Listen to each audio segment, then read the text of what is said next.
আসসালামু আলাইকুম বন্ধুরা, সবাই কেমন আছেন? আশা করি ভালো আছেন। ঈদ মোবারক।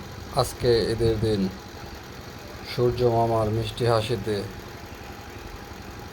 পানি ছলছল করছে।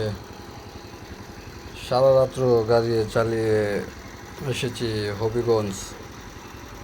এখন যাচ্ছি, যাদেরকে নিয়ে এসেছি তাদের বাড়িতে ঘুরতে যাওয়ার জন্য ট্রলারে উঠেছি।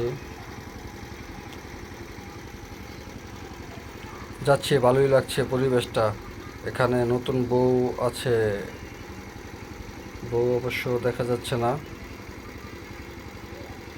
যে উপরে বসে আছে উনি হচ্ছে বর।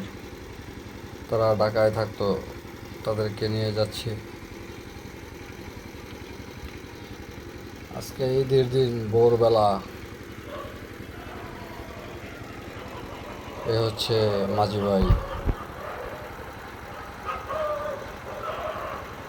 যেটা দেখছেন এটা হচ্ছে একটা বাঁধ, বেড়িবাঁধ। এখানে এই যে পানি 12 মাসে একটি ফসল হয় এখানে। শুধুমাত্র একবারই ধান উঠে। সবাই ভালো থাকবে।